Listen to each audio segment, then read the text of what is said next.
everyone. I have here one of my absolute favorite books.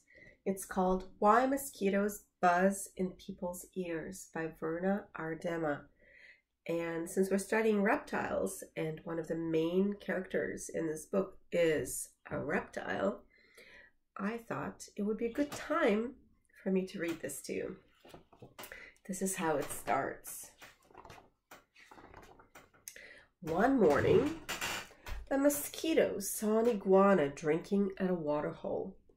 The mosquito said, "Iguana, you will never believe what I saw yesterday."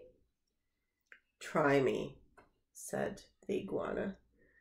The mosquito said, "I saw a farmer digging yams that were almost as big as I am." "What's a mosquito compared to a yam?" snapped the iguana grumpily. "I would rather be deaf than listen to such nonsense." Then he stuck 2 sticks in his ears and went off mick, mick, mick, mick, mick through the reeds. And iguana is a type of reptile. The iguana was still grumbling to himself when he happened to pass by a python. A python is a very, very large snake, which is also a reptile. The big snake raised his head and said, "Good morning, iguana." The iguana did not answer, but lumbered on bobbing his head. "Baramin, baramin." "Now why won't you speak to me?" said the python to himself. "Iguana must be angry about something. I'm afraid he is plotting some mischief against me." He began looking for somewhere to hide. The first likely place he found was a rabbit hole, and in it he went, wassa-wusso, wassa-wusso, wassa-wusso. When the rabbit saw the big snake coming into her burrow, she was terrified. She scurried out through her back way and bounded creak, creak, creak across a clearing.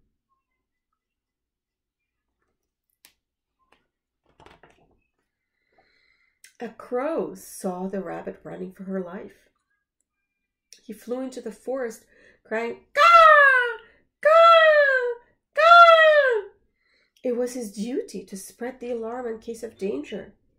A monkey heard the crow. He was sure that some dangerous beast was prowling near. He began screeching and leaping killy-wheely through the trees to help warn the other animals. As the monkey was crashing through the treetops, he happened to land on a dead limb. It broke and fell on an owl's nest, hurting one of the owlets.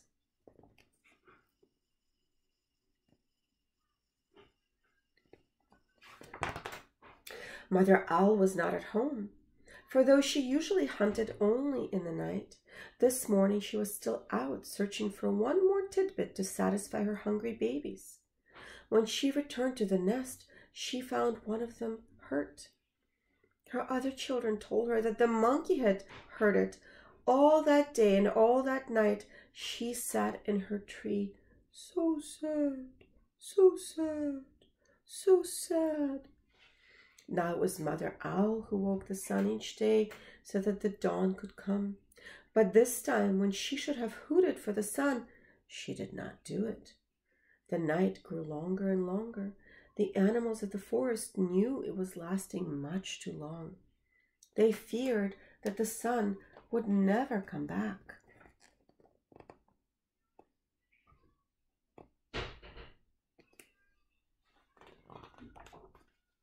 At last King Lion called a meeting of the animals.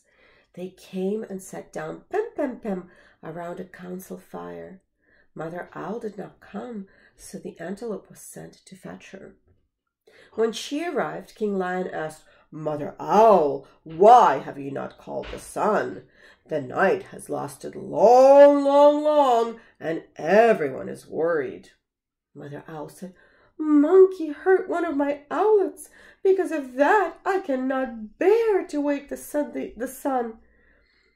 The king said to the gathered animals, "Did you hear? It was the monkey who heard the owlet, and now Mother Owl won't wake the sun so that the day can come."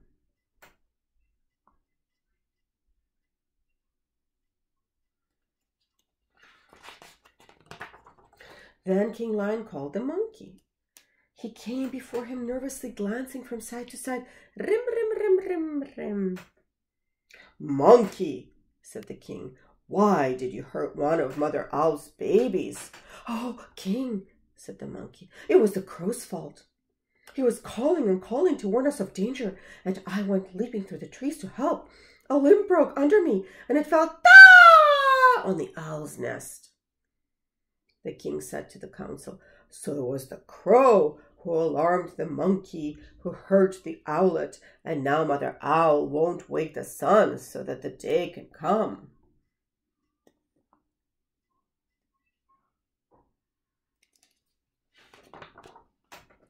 Then the king called for the crow.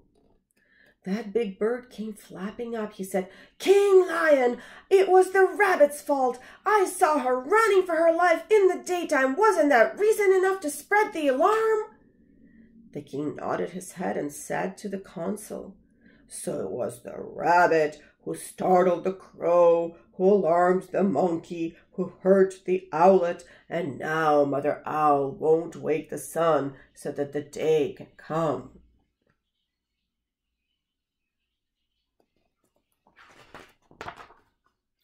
Then King Lion called the rabbit.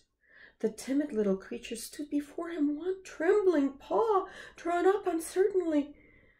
"Rabbit," cried the king, "why did you break a law of nature and go running, running, running in the daytime?"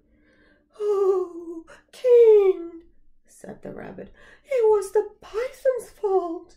I was in my house minding my own business when that big snake came in and chased me out." The king said to the council, "So it was the python who scared the rabbit, who startled the crow, who alarmed the monkey, who hurt the owlet, and now Mother Owl won't wake the sun so that the day can come."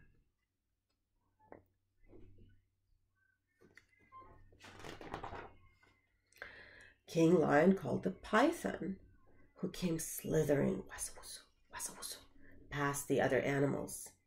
"But, king," he cried, "it was the iguana's fault. He wouldn't speak to me, and I thought he was plotting some mischief against me. When I crawled into the rabbit's hole, I was only trying to hide."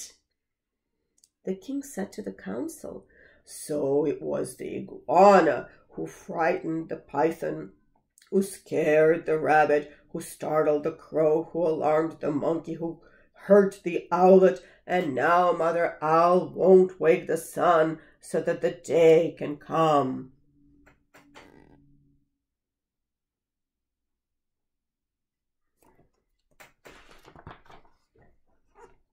Now the iguana was not at the meeting, for he had not heard the summons. The antelope was sent to fetch him. All the animals laughed when they saw the iguana coming, baramin, with the sticks still stuck in his ears. King Lion pulled out the sticks, barap, barap. Then he asked, "Iguana, what evil have you been plotting against the python?" None at all," cried the iguana. "Python is my friend." "Then why wouldn't you say good?"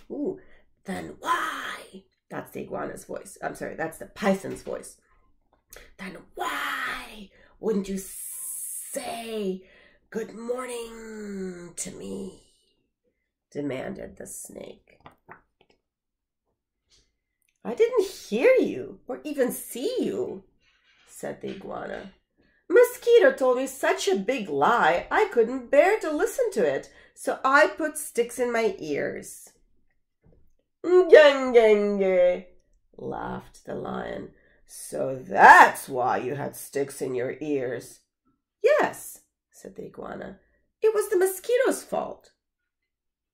King Lion said to the council, so it was the mosquito who annoyed the iguana, who frightened the python, who scared the rabbit, who startled the crow, who alarmed the monkey, who hurt the owlet, and now Mother Owl won't wake the sun so that the day can come.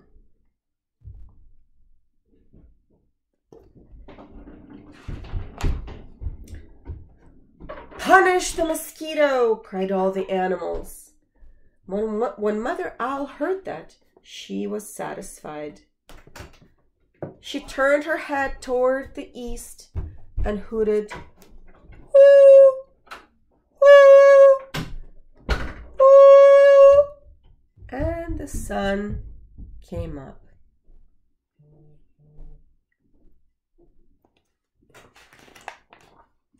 Meanwhile, the mosquito had listened to it all from a nearby bush. She crept under a curly leaf, and was never found and brought before the council. But because of this, the mosquito has a guilty conscience. To this day, she goes about whining in people's ears. Is everyone still angry at me? When she does that, she gets an honest answer.